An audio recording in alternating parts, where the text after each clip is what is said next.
Okay, good afternoon everyone. Welcome to the event Trends in Biotech that will revolutionize the industry. So this debate is organized by the European Research and Innovation Project RaftsForBiotech with the kind participation of two external guests. So my name is Bruno Martin. I work at the Science Communication Agency ScienceC, and we are partners of the RaftsForBiotech consortium. So I will be moderating the session today, and I am joined by three experts in biotechnology. First, we have Daniel Lopez, who is group leader at the National Center for Biotechnology in Madrid, and he is here today as the coordinator of the RaftsForBiotech project. Welcome, Daniel. Hello. Next, we have Cecilia Rayano, who is group leader at the Institute of Chemical and Biological Technology, the ITQB, in Lisbon, Portugal. And Cecilia will speak today about their work on regulation of microbial gene expression. So welcome, Cecilia. Thank you. And third, we have Victor de Lorenzo, who is also a group leader at the National Center for Biotechnology in Madrid. And he is also the creator of the standard European vector architecture. And in fact, he will tell us more today about standardization in synthetic biology. Welcome, Victor. Thank you. So the goal of the event today is to showcase and discuss some of the developments that are happening at the frontiers of biotechnology, which are going to have, or perhaps already are having, an impact on the industrial expansion of this sector. So we will start by some short individual presentations from the speakers, and then we will have a roundtable discussion where I will put forward to the experts some questions, including those that were asked by you, the members of our audience, at the time of registration. And if anyone has any additional questions throughout the talk, leave them in the chat or on Twitter, and we will try to answer some of them today. So for now, Daniel, please tell us a bit more about the RaftsForBiotech project, and the floor is yours. Thank you. I'm gonna share my screen. Can you see one? Yes. Yes, thanks. Thank you very much to ScienceC to organize this wonderful event. I will talk a little bit about RaftsForBiotech, first introducing the consortium. We started this project in 2017, which is a group of 12 partners from 9 different European countries that we have a goal, common goal, which is to use bacterial lipid rafts to optimize industrial bioprocesses. This project takes inspiration from nature, as we all know that cells, especially eukaryotic cells, they compartmentalize cellular processes to make them much more efficient, to optimize their resources. So we know that DNA is compartmentalizing them, includes mitochondrial organelles specialized for energy production, and also the membrane in eukaryotic cells. They also compartmentalize specialized proteins in specific regions that are called lipid rafts or microdomains that contain a specific protein cargo, a particular chaperone that is called flotilin, and there are specific lipids like cholesterol or sphingolipids that put together these microdomains and gives them consistency. The project came with the idea of the observation that bacteria might organize similar membrane structures that lipid rafts or the eukaryotic cells. In this case, we call them lipid rafts. They are not exactly the same, but they share a lot of features with eukaryotic rafts. There is a protein cargo there. There is a floating analog protein, and there are constituent lipids. In this case, it's not cholesterol, but there are isoprenoid lipids that provides consistency to these regions. We were, previous research, we were characterizing those regions in bacteria using Bacillus subtilis as a model. We used a number of biochemical approaches to purify those lipid rafts or those microdomains, analyze the lipid contents because they are resistant to detergent dysregulation, so we can separate them in a sucrose gradient, separate the rest of the membrane from the raft fraction, and identify several proteins that are specifically located in these regions. In this case is one protein SPENCI. The name of the protein today, the name of this protein is not relevant. It's just to show you that bacterial cells are able to compartmentalize the proteins in these specific membrane compartments. We can actually purify them. We can generate mutants in which the compartmentalization of these enzymes is compromised. the amount of molecular biology tools that we have available in bacteria led us to move forward in the knowledge of the organization and function of these microorganisms much faster than when we were using eukaryotic cells. We know the composition, we know how this protein helps these proteins to oligomerize and to confine reactions there that are beneficial for the cells. We were able to tag these proteins to GFP proteins, and you see the compartmentalization of the GFP when it's specifically directed to these particular microdomains. From this image, it gives us the idea to, maybe we can compartmentalize other proteins that are not necessarily associated to the bacteria itself, but other proteins that are important for biotechnological reactions. If we compartmentalize these cellular processes or these biotechnological processes in microdomains, they might be protected from probably protease degradation. We might be able to tune more finely the stoichiometry of these enzymes and probably improve the interactions if the enzymatic reaction is complicated. So the idea of RaftsForBiotech was to develop molecular toolbox that will enable us and will enable everyone to compartmentalize a number of enzymes in these synthetic lipid rafts in order to improve the reactions that one can desire. So in this case, bacterial cells are the chassis, and the microdomains are specific sub-chassis that we can use to decorate with our enzymes and our reactions in order to improve them. Around all these years, we have tried a number of different study cases. I'm going to show you today one of them, which is particularly interesting.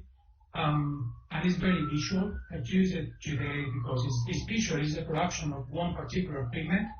When we produce the enzymes, the three enzymes that are necessary to produce the pigment in Bacillus subtilis, we don't have much of the production of the pigments. So you see in the pellet of the culture that Bacillus subtilis, the white type cell, producing the C enzymes in the cytoplasm, does not produce much of the color. In contrast, when we confine the reactions in these microdomains, in this bacterial lipid raft, we are able to see the production of the colors that, of course, we have quantified, and it's like it produces in large amounts. The interesting part for us is to understand how is the compartmentalization process helping for the benefit of this particular enzymatic reaction. And here I show you one particular gel that is very representative for it. So this is the three enzymes. You see the three enzymes that are necessary for the production of the pigment. Here are not compartmentalized in these microdomains, so we can find them in the cytosol, we can find them in the whole membrane, and we can find them in these lipid rafts.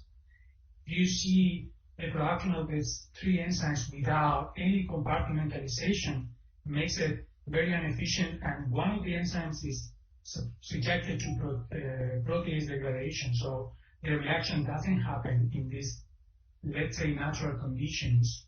However, in our chassis, when we directed the production of enzymes to these particular compartments, so we don't have protein production in the cytosol nor in the rest of the membrane, the whole set of proteins are confined in these microdomains, and the three enzymes are produced very well and very healthy. It also, in addition to optimal production of enzymes, it also represents an advantage to the bacterial cells in the growth curve. It does not interfere with reactions. It's like a confined compartment that prevents unspecific interactions with the rest of the metabolic processes. So when we grow our cultures with our compartmentalized chassis, they can grow in the same way as our control strains, even when we overproduce our enzymes, which normally, if they are not tagged, we see an effect, a detrimental effect in the growth of these strains. So it seems like it benefits also the physiology of the cells, isolating these reactions from the rest of the cell. We have characterized the system. We are now scaling up the process to see whether it is competitive to other pigment producing strains that are available in the market. We are in the range of what is published for production levels in terms of this pigment production. We are now pending on the escalation procedures, like when we will move to bioreactors or more volume cultures, whether this is maintained. But so far, in our middle escalation steps, it seems like it's a suitable chassis and suitable technology to apply to industrial setups. So with this, I just want to give you with 3 other points of this project with this RaftsForBiotech technology that we have generated to confine industrial reaction biotechnologically relevant enzymes in bacterial lithographs will optimize processes. It will benefit the bacterial chassis by reducing metabolic interferences and the toxicity limitations that might affect bacterial growth in other conditions otherwise produced in cytoplasmic or in the rest of the membrane. And this genetic toolbox that we have generated in this consortium can be applied to many different processes and many different microbial chassis to improve any biotechnological reaction that you can imagine. We hope people will take this into consideration and it will be expanded to other processes to see the versatility of our genetic toolbox to confine specific reactions in specific compartments of the bacterial cells. Thank you very much. Thank you very much, Daniel, for that introduction to bacterial rafts, or bacterial compartments, in fact. So I think we will save the questions for the end. Now we're going to move straight on to the next presentation, which will be by Cecilia Arayano from the ITQB Center in Lisbon, Portugal. So go ahead, Cecilia. Thank you. Okay, good afternoon. It's a pleasure for me being here with all these experts in the field. And today I will talk a little bit about some different flavors that we use in order to be able to regulate microbial gene expressions in different ways. So as you know, nucleic acids are DNA and RNA. And today I will be talking mostly about what happens after the RNA is produced, what is called post-transcriptional control. Even though much attention has already been given to the production of RNA, has an important regulator, but what happens if it's degraded and what happens? RNAs are very different types, and besides the ones involved in translation, we have ribozymes that are able to effectively act like enzymes, and others that sense molecules or temperature in the media, so acting like living molecules of possibly an RNA world a long time ago. But the dogma has met many more species of RNA. Many of them are functional and regulatory. And not too long ago, there was even a paper saying we are in presence of an expanding universe of non-coding RNAs. I have to call your attention that Lamarck was also right. In the sense that the environment modifies RNA can lead to major changes in gene expression. And so RNA there are writers, there are readers, and there are erasers, and all happens effectively by the environment. So it's a big RNA world. Today, the outline of my talk would be, I will talk of 5' untranslated regions can be important to modulate gene expression, then how non-coding RNAs, and finally ribonucleases. So in collaboration with Professor Vitor de Lorenzo, who was the coordinator of this very successful FP7 project, FT-Flow, we were interested in looking at 5' untranslated regions, fixing one promoter, and then with a fixed promoter, a ribosome, binding site, and a reporter, GFP, we changed just the 5' untranslated region, and we were able to stabilize just by changing this region that usually is not, nobody pays much attention to. We were able to stabilize differently the message here with example of GFP, and that led directly to the higher production of the protein of interest. So this is a new way and an effective way to modulate without changing anything else. When we look at non-coding RNAs, base pair non-coding RNAs, I give you an example as well of another European project in which we apply a fine-tuned regulation of gene expression by differential use of regulatory non-coding RNAs. Furthermore, by looking at the transcriptome of Pseudomonas in bioreactors, we saw that this is really naturally endowed chassis to withstand industrial scale stress conditions.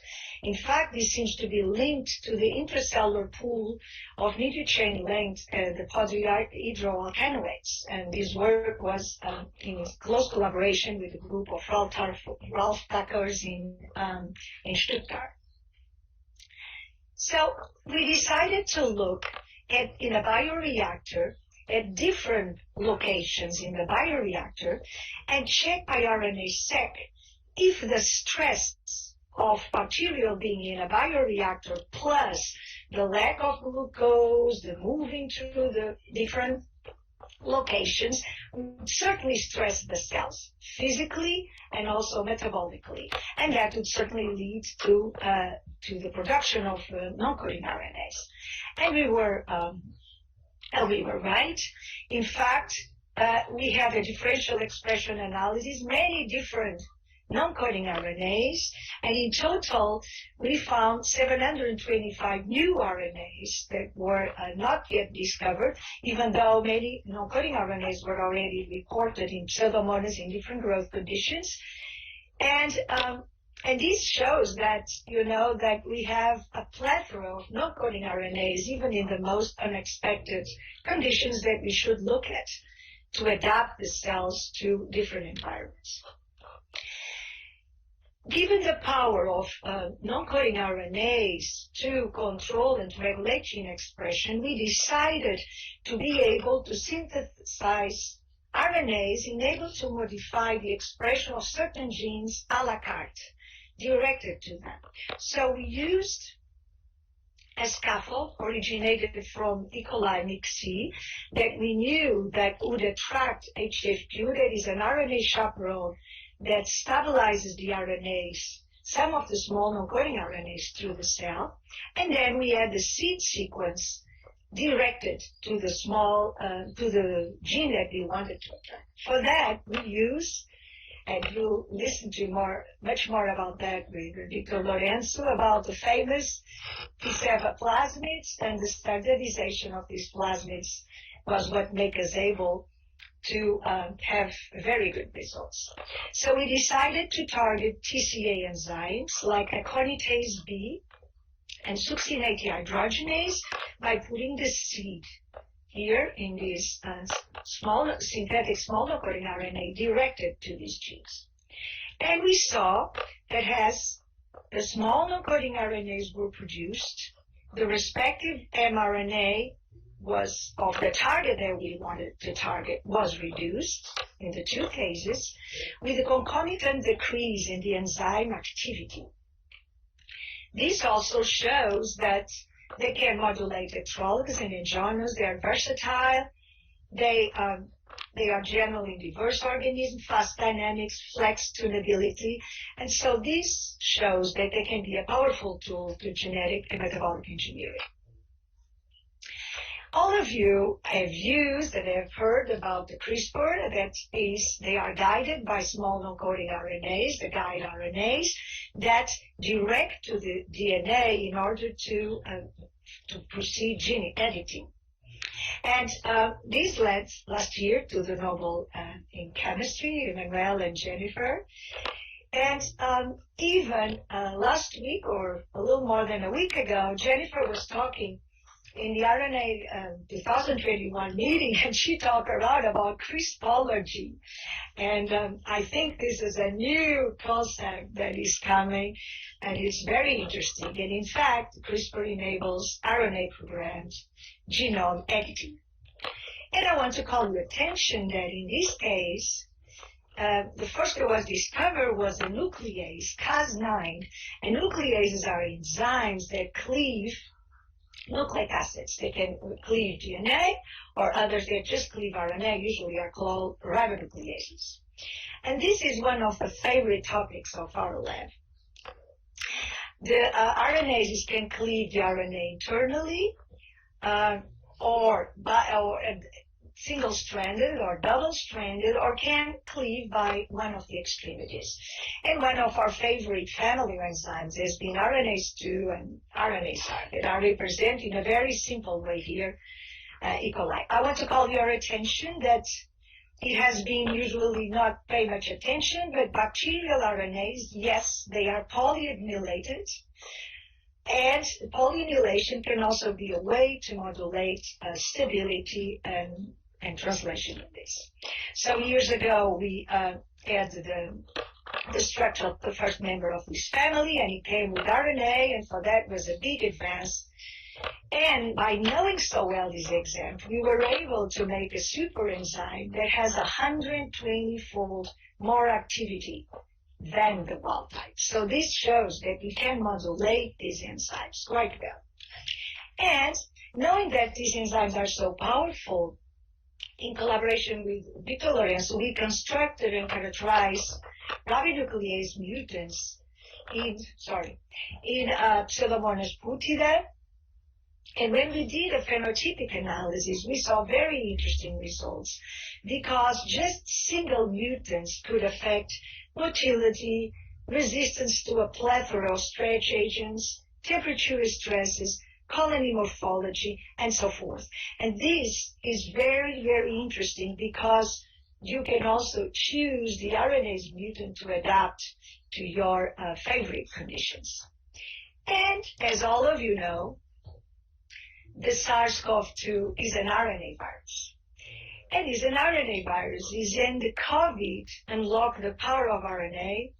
And in fact, all these RNA vaccines were really fastly moved. They were already being prepared for other reasons. And all these shows how RNAs can work harder. And they can work harder because it has been shown that they have been quite effective, and namely the ones from Pfizer, BioNTech. And I have to say that the vice president of BioNTech was a lady from Hungary that was for years and years and years trying to use RNA vaccines against colds, and nobody cared about her, because who cares about a normal cold? And so she was really the basic science and research was the answer to move these vaccines forward. So, but besides all these vaccination, COVID therapeutics still matter, because for places where vaccination is not available, the emergence of all these new variants and outbreaks of new other coronaviruses. So, due to our expertise, we wanted to look about, does this virus have ribonucleases? And yes, its genome encodes 2 ribonucleases, one exo and one endo, that I refer here.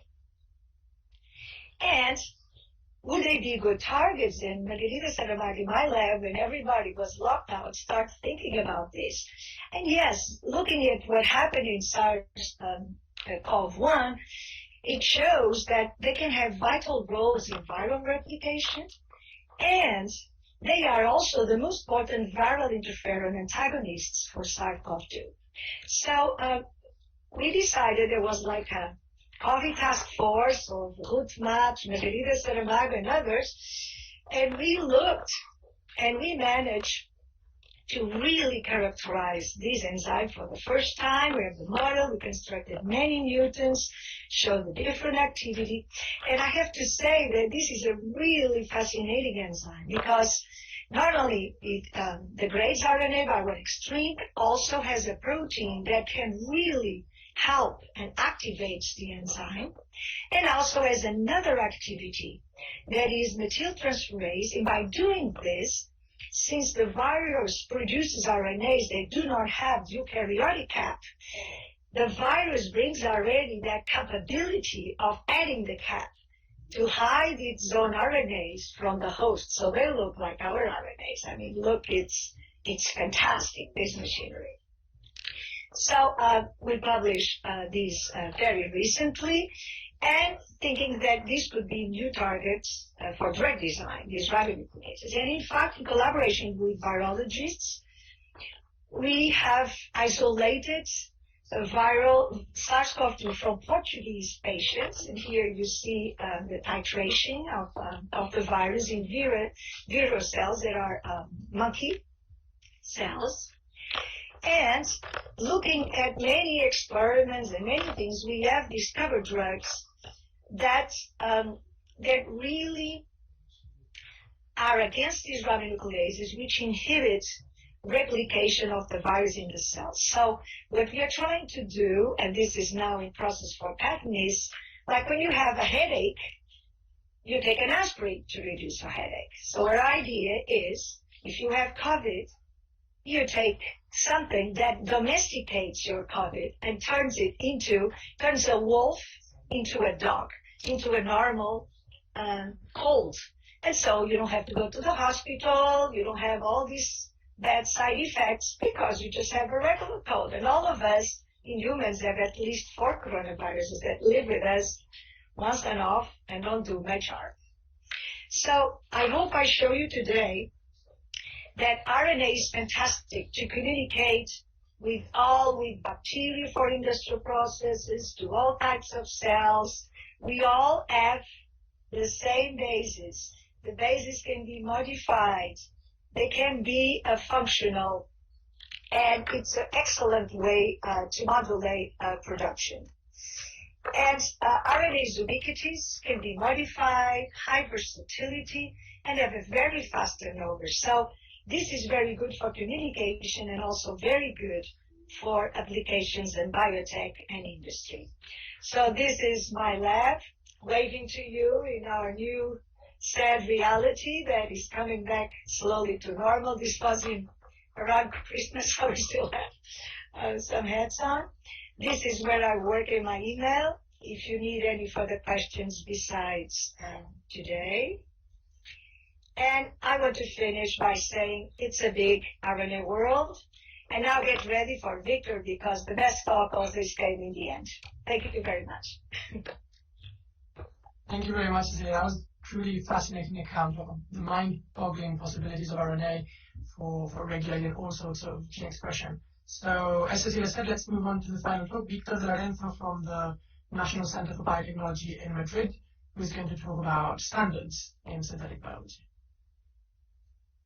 Yes, I would like to convince you today of how standards and standardization is not only something that belongs to the area of engineering, but also it goes straight into the core of the current agenda of synthetic biology and biotechnology. And when we talk about standardization, what do we talk about? Well, in general, or the general meaning is the adoption of specific geometric shapes to put things together. It also has to do with definition of units of measurement, some procedures, some reference values. It also has to do with implementation of protocols for the manufacture of engineered objects. Also, it has to do with formal languages to describe things, and also it has to do with the issue of promulgation and enforcement. And the bottom line of all this argument is that the standards have enabled modern engineering. So before, just one classical example, before engineers agreed on how to make screws, then making complex systems was very, very difficult. And every country, every system, every company had a different standard, and they made things very difficult. However, standardization enables to go from what you may call a trial and error approach or a kind of bricolage into developing things that are way more complex. Okay, so if now biotechnology is in the process of proposing to the public and to the industry to make more complex objects, more complex activities, then we really have to consider seriously to adopt standards and to take some lessons from the history of engineering and how that has been that has made a big difference. One aspect of standardization that is very important is that it enables collaboration, and as a matter of fact, the main driver of standardization is this ability that it has to foster the possibility of different people working together, but at the same time decoupling designing from production, from assembly, from deployment. So today, because of the standards all over the place, then engineers are able to devise or to design one object, I don't know, in Spain, then produce it in Singapore, assemble it in China, and sell it in Germany, for instance. So it would be absolutely impossible if it were because of standardization. There is also this interesting aspect, and is the fact that the standards have also what you may call a political angle. And the same name standard stands for a kind of flag, a standard that an army has in the battle. So, and this issue of all standing for the same. So that means that standards, is not only a scientific problem, it's also a considerable, I wouldn't say political, but certainly something that has some social ramifications.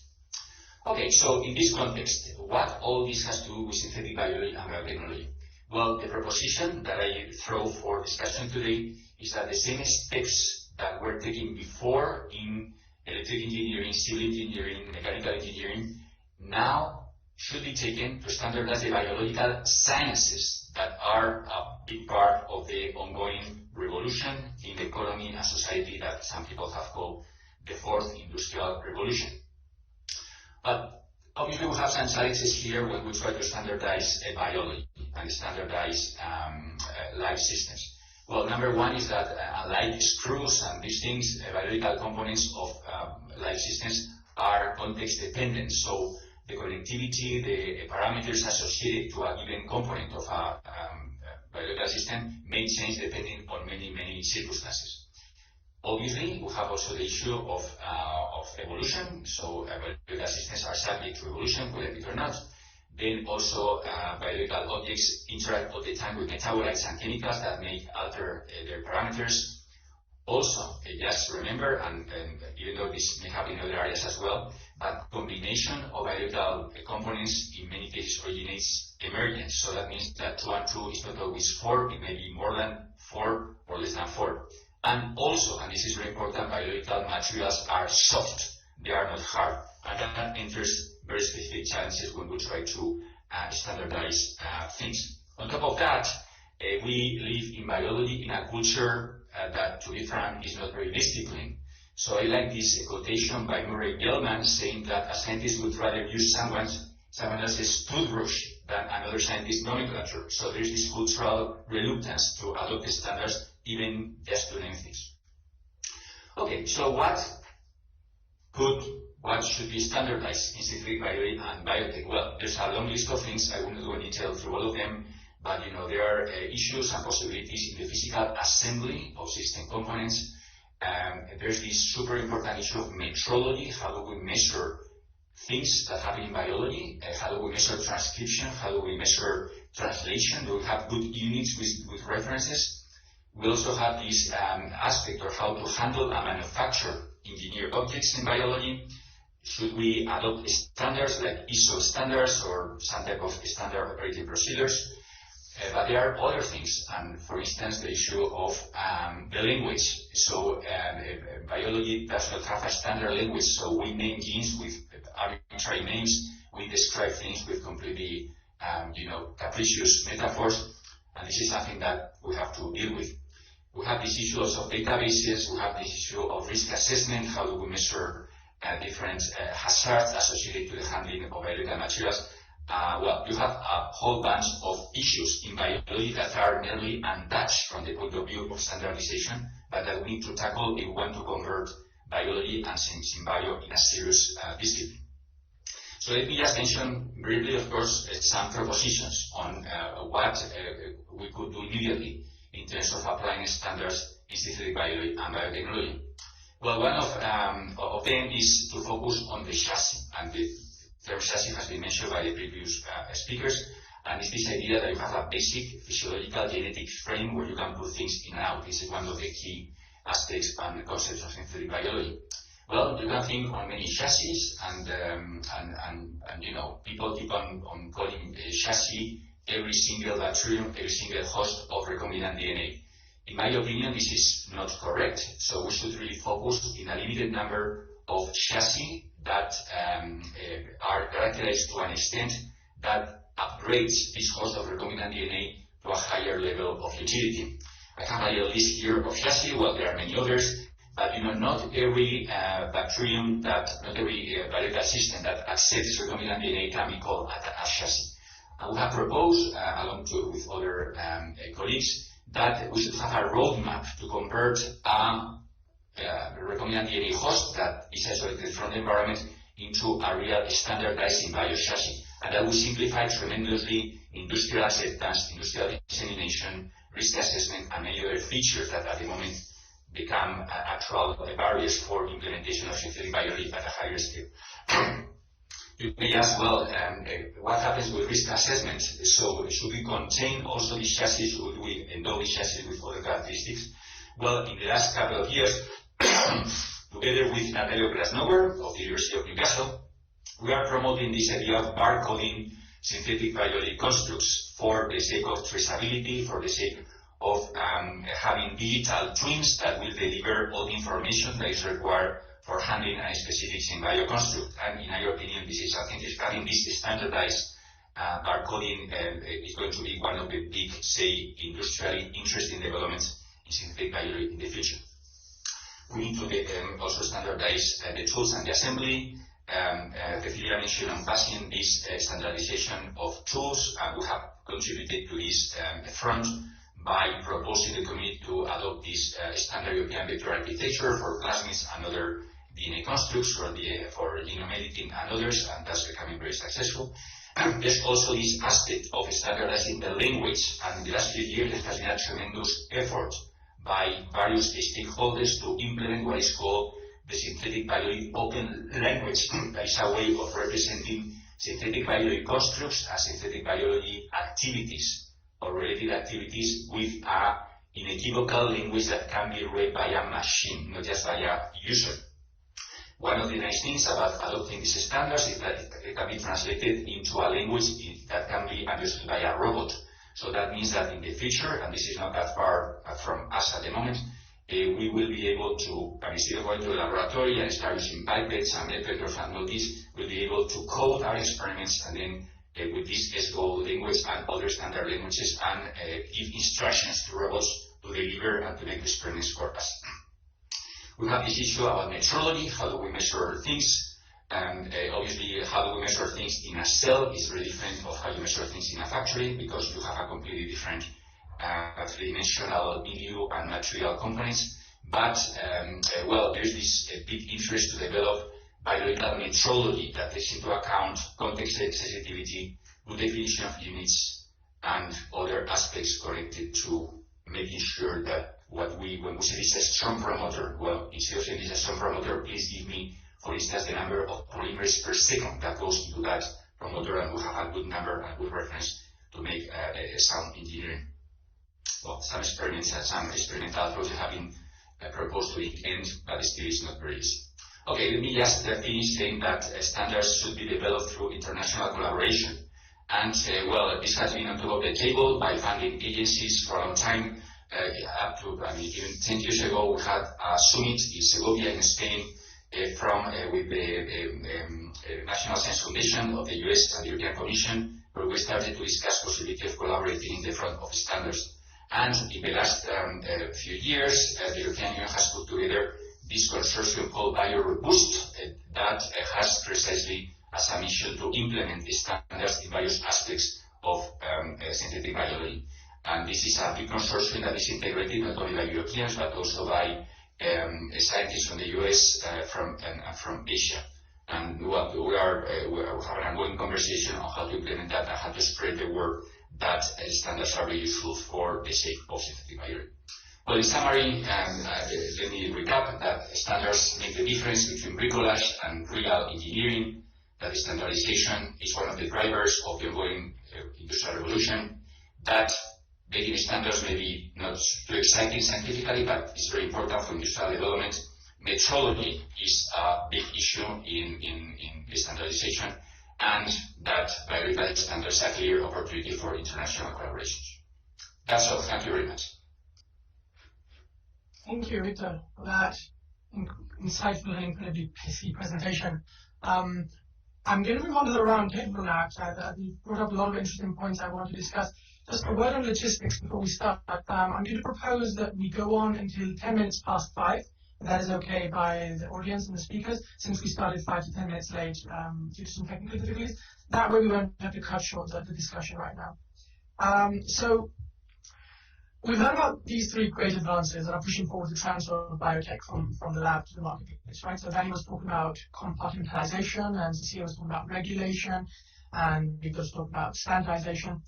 And I want to start this roundtable by asking you each, what do you think is the main obstacle preventing top European biotech research from reaching industrial application? I'm going to set aside Victor for a moment because I think we just heard a lot from him about exactly what is stopping this tech transfer. I'm interested now to hear Danny and Cecilia's opinion. Do you agree with this? Do you think there are other big obstacles that we should tackle in order to achieve tech transfer? So perhaps, Cecilia, we can start with you. I think that Victor said already in his talk, collaboration and networks are essential, to move into that.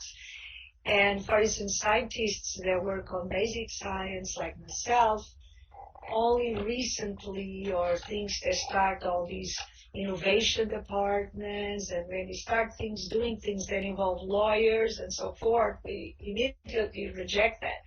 So it has to be somebody, or the institutions, to promote somebody that links, because very important discoveries come from basic science and unexpected discoveries like the CRISPR, right? But then you need a transfer, and I think sometimes for some of these transfers, maybe the U.S. institutions are more easily doing this transfer from academia to the application. Of course, there's many examples of success in Europe, but I think we don't have this process into action so much. Right. Daniel, do you agree about this obstacle? Yeah, actually, one of the things that I learned during this project is that industrial application it's a full-time job. It's actually really hard. So finding and discovering or generating new ideas in the lab, and then put them into an industrial application and optimize the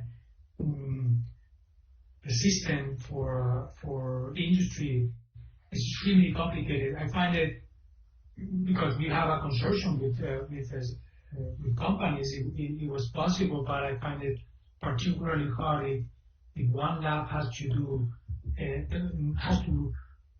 walk the whole process towards industrial application, which I find generally in academia is what you're required to do. So if you have a finding and you are discover something interesting. I'm interested.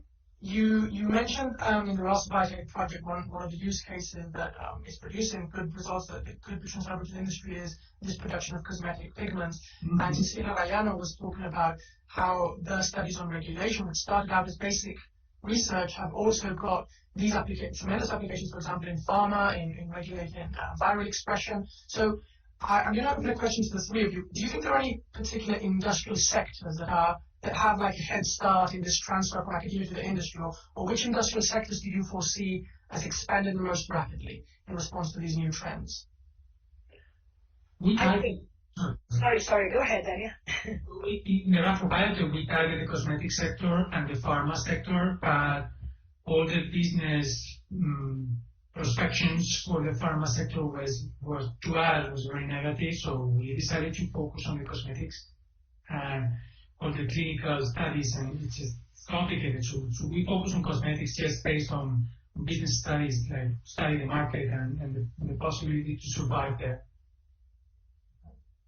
And I think that, in my experience, I've had already examples of when industry collaborates in some of these projects, like we had an example of Oregon and if people from there were already coming from academics, then is like what Victor said, we start standardizing the way we talk and the words we use, because it's sometimes it's a different agenda, it's a different way of thinking, and I think these bridges allow us also to move forward, and I think that's very interesting if we bring together the aims from both sides. So we need somebody that intermediates. Yeah, on top of that, I would argue that one niche for development that has been hardly exploited is the environment. So, in general, biotech, the areas of application of biotech are human health, agriculture, and a bit of industry. But I think that academics have been promised to think big, and I think that now is the time where biotechnology has to start thinking in big terms. And we have a lot to learn from big chemical industry, So when we need people from the chemical industry, they ask us, how much of this can you produce, So people who are used to produce like tons and millions of tons of steel or cement or something, when you say, well, I'm going to produce 2 milligrams of this thing in agriculture, they will laugh at us. So I think that now is the time of thinking big, and I think that these seminal developments that are going on now in synthetic biology are also changing the perspective of applying biotechnology, not only for the typical areas, but also to new areas. I'm convinced that climatic change is going to be a big thing, and obviously when you have a big problem, then you also create a niche of opportunity for development of things. So I'm convinced that this is something that many synthetic biologists will focus on in the next few years. Mm-hmm. Victor, if I could jump off that question, actually, I'm wondering whether when we talk about tech transfer of biotechnology to the industry, we're always thinking about this industrial side, right, mass production, this sort of B2B model where we're trying to scale up small laboratory production process of a few milliliters to large volumes of, for example, production of a chemical compound or reagents. Is there perhaps going to be an intermediary step where we're thinking of more domestic applications? Because some very futuristic conversations around biotech revolve around things like making your own printer ink or homemade laundry products or fabrics or compost, 3D printing at home. So more of a sort of B2C model that we might see earlier, and that could be a stepping stone towards industrial processes? Or did you see this as contradictory things that distract from the goal of a large standardized industrial scale system? No, I think that the two things go together. I think that one of the big visions of synthetic biology is this idea of proximity and production at the site of need. So there's this idea that I think is not unrealistic, that in the future, when we need a medicine, rather than going to the pharmacy to buy it, we will have in our house a little device where you can program what you need, and then you have a biological agent that will be able to produce it and deliver in place. And I think that this idea that the shape and the landscape that industry operates at the moment will change completely in the future, because many of the things that we have to go to a place to buy it, probably we can buy it around the corner by having these domestic, production units. Just keep in mind that when computers started, no one would believe that computers you could have at home, you could have a computer in your hand. And now things are considered completely normal, but Google 40 years ago, that would be complete science fiction. So this idea that in the future, many of the goods and the things that we go to buy somewhere will be produced, if not in our homes, probably around the corner. So I think that would be changed. And obviously that it would imply less energy consumption, less energetic costs, and many other aspects that will have a positive influence in the environment as well. Okay, thank you. So you mentioned a moment ago one of the big fields that might be benefiting is research around climate change solutions, and Cecilia was also talking about healthcare, and all these really pressing issues that biotech can help with. And in a way, the biotech industry is sort of poised to increase our quality of life.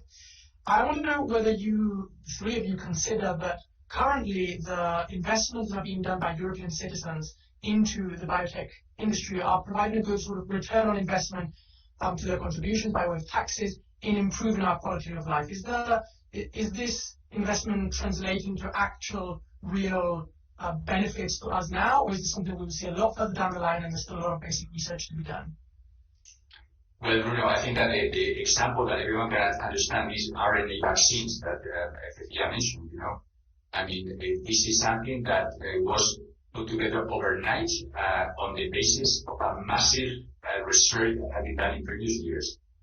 Most of it funded by the public sector, so I think that, sometimes it's difficult for the public to see the benefits of these investments, but when something big happens, then the only resort that you have to solve problems is going to fundamental science, and I think that these COVID vaccines are a very good example. In terms of funding, well, you have the comparisons of the situation in the UK and in the US and China and Singapore. So, well, that's difficult because this is connected also to a culture of investment or business, and so that differs a lot in different continents. And so, I would say that in general terms, in Europe as a whole, okay, we will not discuss what happens in my country, but in Europe as a whole, I think there has been in the last 10 years so a tremendous effort to put more in fundamental research and in applicable research. So I think that we are not doing as bad as one would think in the first stage. Cecilia, your research around COVID RNA regulation, is this going to translate at a speed that is relevant to this current pandemic? Is this something that we will see in coming months, or does it not? Well, fortunately, the compounds we have discovered, some of them were used for other purposes, and so they are already FDA approved. So it's a big, yes, they are not harmful to be used. So now is in the hands of, we have to patent to see if some pharmaceutical gets it, right? So it's in the hands of patent firm in Germany to see if they move forward and to be, because the aim, especially for me, as a scientist, is give it to the people. That's what we need. We need to show. We need to do something good for the good of the society. Absolutely. And that's my important aim. Danny, I want to ask you a question now, because in the RaftsForBiotech project, you're also working on tech transfer, and I was, Victor's presentation got me thinking, obviously standardization has a lot to do with open access, and the results that a European project produces should be accessible to the scientific community as it is a public funded project. But at the same time, for it to be valuable, you need to protect the intellectual property of these commercially valuable results. How do you navigate this tension between promoting open access but also protecting the results that you made that could be valuable for the industry? Yeah, it's complicated. It's complicated. So the way I normally do before publishing any paper, putting any paper in open access, I fill some forms that secures the future patent, and there's still the open access is also complicated by itself, right? Because the cost, I understand that when you have European funding, you're forced to publish in open access, but the cost sometimes is huge, right? The last time I published in open access, the paper cost me 10,000 euros. So it's not easy to cover this cost. So there are several options to make your data available and public. One is to cover the open access cost of the journal. Something that is coming up, and I find that really nice, is these repositories where you publish your manuscripts, and becoming more and more usual for scientists. And I think it's a good idea. It's not perfect, but I think it's very nice. But all this has to be done after you secure the description of your patentability issues with your tech transfer company. So it definitely delays your publication. Right. Victor, as our resident standards champion, do you think that protecting results and making them opaque in some way is incompatible with the standardization philosophy? No, I think it's perfectly compatible. And as a matter of fact, we observe with concern that some companies are reluctant to adopt standards precisely to protect their intellectual property. And it's a kind of paradox, right? Because many argue, and we have multiple cases in the information technology sector, that if you share your standards, then at the same time you open a channel for competitors to go into your business. So this is a kind of hurdle and problem that happens, and we have to deal with it. And we always have a balance from an industrial point of view of whether to be completely open and the benefits of it versus trying to be more protective. And so this is a paradox that we have to deal with, but it's not solved at all. And maybe in the future we have to add another way of protecting knowledge that is not exactly through patents and paranoia, with not telling anyone what you are doing or not sharing your methods or anything. And this is something that is not solved yet. We are in the middle of this paradox. Okay. You mentioned in your presentation as well, when you're talking about the standard synthetic biology open language, that one of the aims is to make this readable by robots, so that you can use this high throughput and not base your experiments on human tinkering. And on that point, I want to raise a question that was submitted by an audience member at the time of registration. They asked, what do you think will be the role of biofoundries in the next 10 years, and how can they effectively interact with the current production environment? And perhaps I'll ask you to preface this with a definition of what a biofoundry is, so for the benefit of our audience. A biofoundry is a popular term in the community of synthetic biology. It is the idea of having a super big platform able to synthesize, test, and measure a very large amount of DNA crosstalks. Okay, so obviously in connection to that we have many other, say, facilities or many other apparatuses to measure specific activities. So the idea of a foundry is that instead of having the typical cloning project that you take a key, you PCR, you put it a ligase or whatever, instead of that you synthesize everything at a massive scale, so you can scan a large number of parameters until you find an optimal solution. This is something that obviously is beyond the reach of a single individual and has to rely on these methods. So obviously, this has advantages and disadvantages. The big advantage, in my opinion, is that you can really code these experiments with small or other standard languages, and then you can inject these instructions in a robot, and this robot will do everything for you. So that would be like the dream of foundries. The downside is that because you need tremendous investments in apparatuses and technical platforms and everything, and the technologies are changing all the time, then this is something that perhaps is not within the reach of, say, secondary actors in the big landscape of synthetic biology. But again, you see advantages and disadvantages, and we are again in the middle of this paradox and tensions in the community of the way to go. We have another audience question, and I'll move on to this one, and then we'll perhaps wrap up with some conclusions from the three of you. I'm going to open this one to anyone who wants to answer. It says, many success stories in synthetic biology relate to the synthesis of organic compounds or to the breakdown of organic components, like microplastics. So is biotechnology ready to capitalize on natural biomineralization processes, or the synthesis of inorganic components, molecules or materials? So for example, they propose industrial scale valorization of inorganic waste products or the discovery of new inorganic minerals.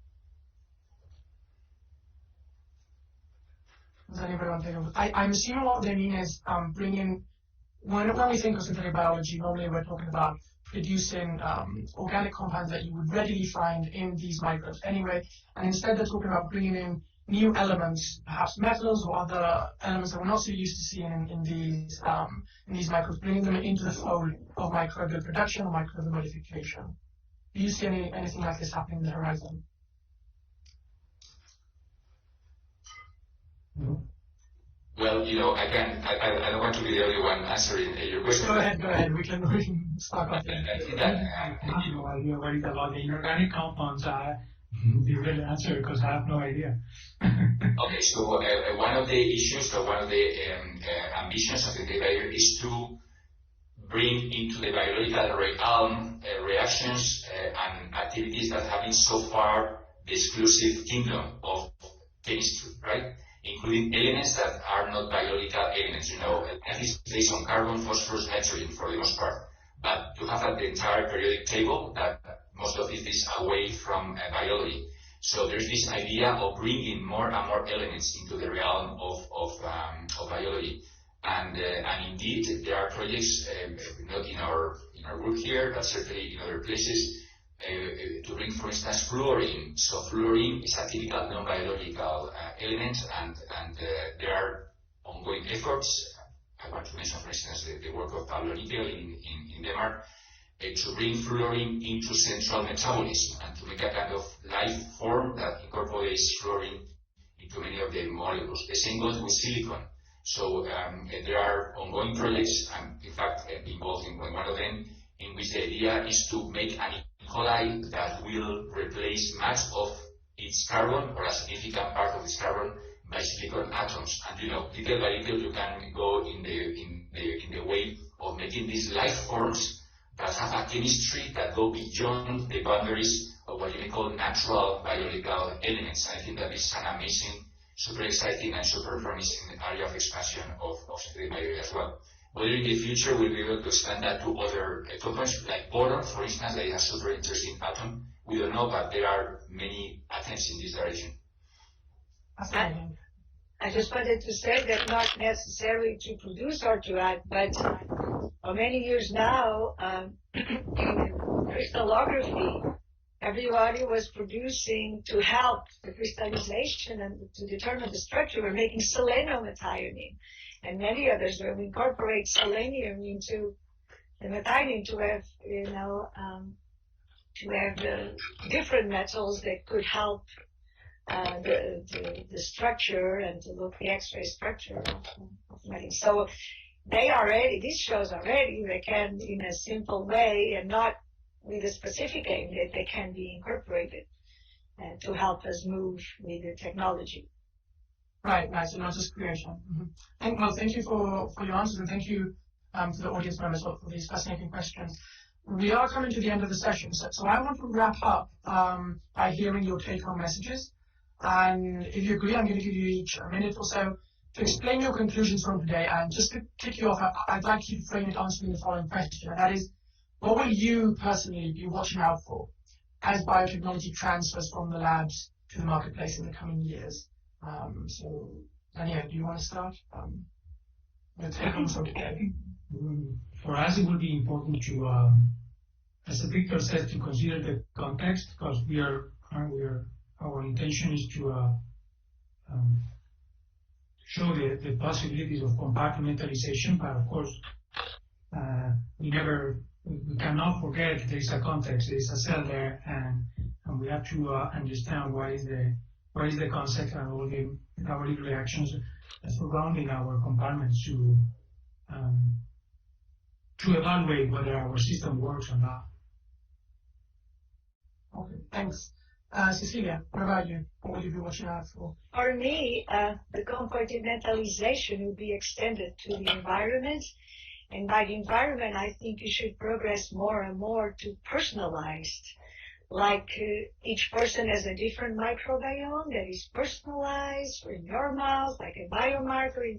So if you understand better how to domesticate, how to talk with the different bacteria, in talking using probably the standards from Vito Lorenz, and for me, I am a aficionado of RNA, then I think it's the more we can communicate, it's a way to to talk each other, and all of us are made of the same molecules, so we should be able to communicate.